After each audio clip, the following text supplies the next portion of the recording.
নমস্কার বন্ধুরা, আমার স্বাদের রান্নাঘরে আপনাদের সবাইকে স্বাগত। আশা করছি সবাই ভালো এবং সুস্থ আছেন এবং আনন্দে আছেন। আজকে আমি রান্না করছি ফুলকপির রোস্ট। এবারে দেখুন, আমি একটা আস্ত ফুলকপি নিয়ে নিয়েছি।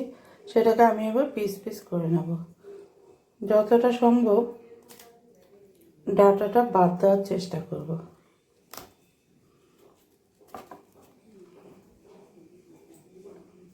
পিসগুলো যদি বড় হয় তাহলে আমি মাঝখান দিয়ে একটু অর্ধেক করে নেব।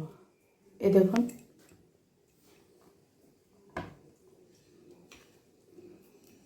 আমি আজকে রান্নাটা নিরামিষই করব। ফুলকপির রোস্ট আমিষও হয়, নিরামিষও হয়। আমি আজকে নিরামিষ করে আপনাদের দেখাবো, আরেকদিন আমি আমিষ করেও দেখাবো।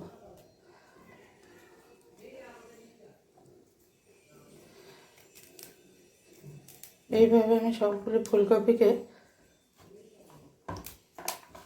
কেটে নেব।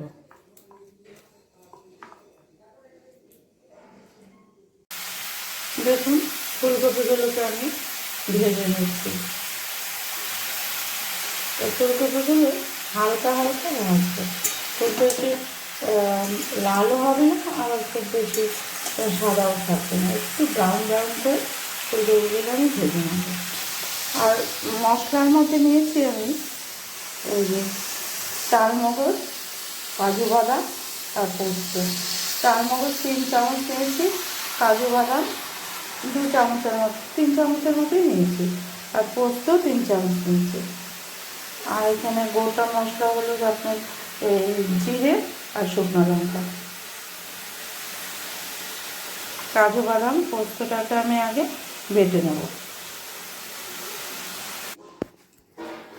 দেখুন, কড়াইতে আমি তেল দিয়ে দিয়েছি। এখন 2টো শুকনো লঙ্কা আর জিরে ফোড়ন দিয়ে দেব।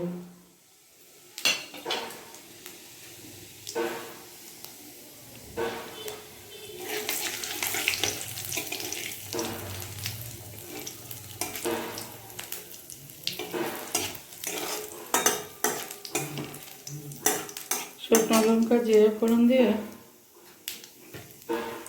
আমি এখানে 200 গ্রামের মতো টক দই ফেটিয়ে রেখেছি, সেটাকে আস্তে আস্তে দিয়ে দেবো। টক দইটা দিয়ে কন্টিনিউ নাড়তে হবে,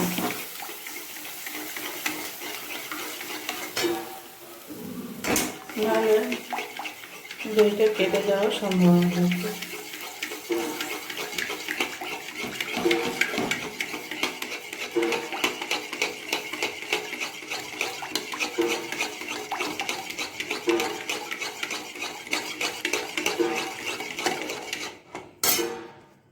এবার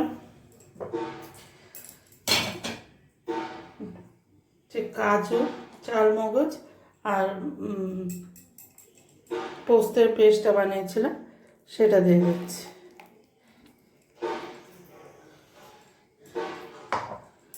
দিয়ে আমি কন্টিনিউ নাড়বো। যখন এটা থেকে তেল ছেড়ে দেবে আর দইটাও ইয়ে হয়ে যাবে, তখন আমি গ্যাসটা বাড়িয়ে দেব।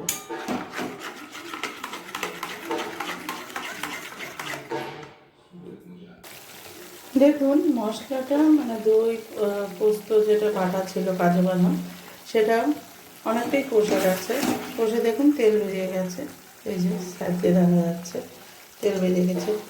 এই অবস্থায় আমি একটু মশলা অ্যাড করছি, জিরে গুঁড়ো, ধনে গুঁড়ো আর কাশ্মীরি লঙ্কা গুঁড়ো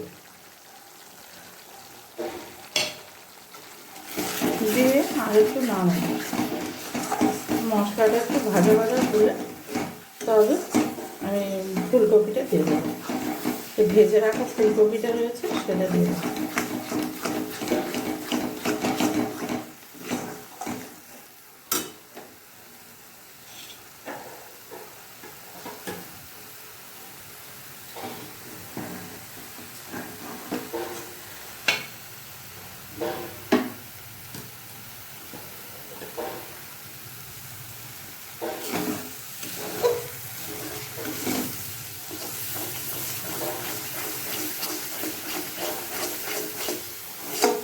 মশলাটা একটু ভাজা হয়ে গেছে, এবার আমি ভেজে রাখা ফুলকপিটা দিয়ে দিলাম।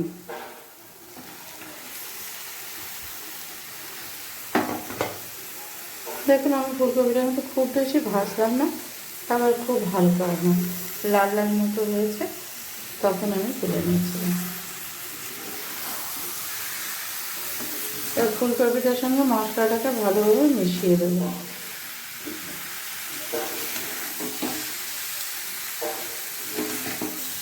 ফুলকপি রোস্টে হলুদ পড়ে না, হলুদ হলে দেখতে ভালো লাগে না, সাদা সাদা লাল লাল একটু কাশ্মীরি লঙ্কার গুঁড়োটা একটু যেমন রঙটা পাল্টায়, তার জন্যই দেওয়া হয়।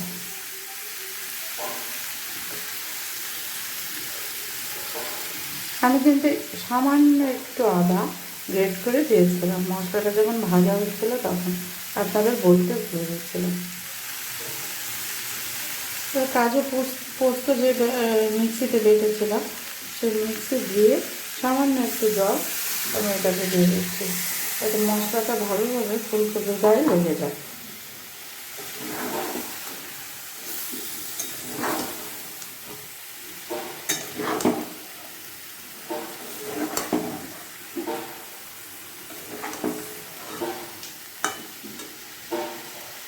একটু সময় ধরে আমি এটাকে একটু নেড়ে চেড়ে ফোটাবো।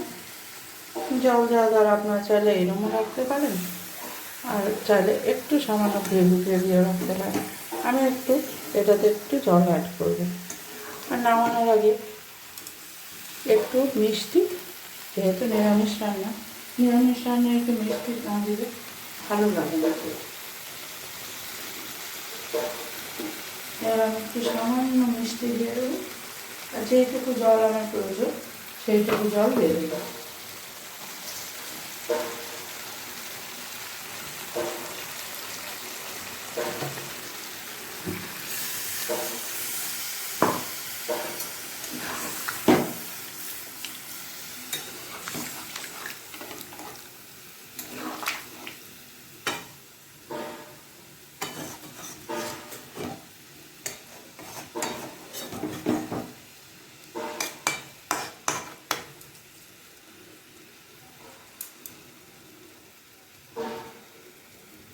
ফুলকপিটা যতটা সেদ্ধ হওয়ার বাকি ছিল সেটা এই মুহূর্তে সেদ্ধ হয়ে যাবে, ঝোলটা দেওয়ার সময় সেদ্ধ হয়ে যাবে।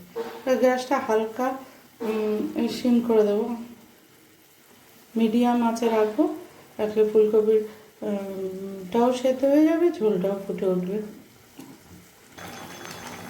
দেখুন ফুলকপিটা হয়ে গেছে, ঝোলটা ফুটে গেছে। আমার যেইটুকু ঝোল রাখার প্রয়োজন ছিল সেইটুকু আমি দিয়েছি। এবার ঠান্ডা হলে জিনিসটা একটু শুকিয়ে যাবে। এবার এতক্ষণ আমি চিনিটা দিইনি, যেহেতু ফুলকপিটা একটু হালকা সেদ্ধ হওয়ার ছিল। এবার আমি চিনিটা দিয়ে দিচ্ছি।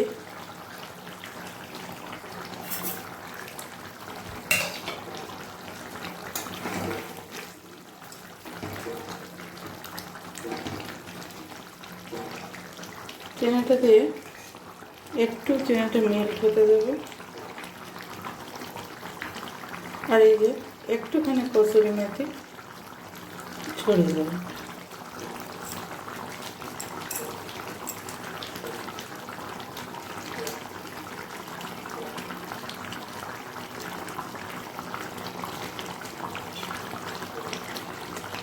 একটু গরম মশলা পাউডার দিয়ে দেবো।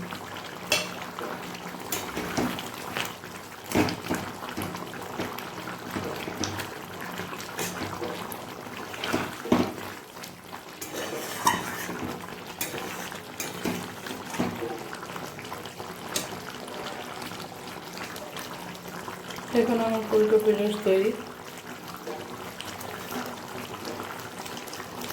এবার আমি গ্যাসের আঁচটা বন্ধ করে দেবো।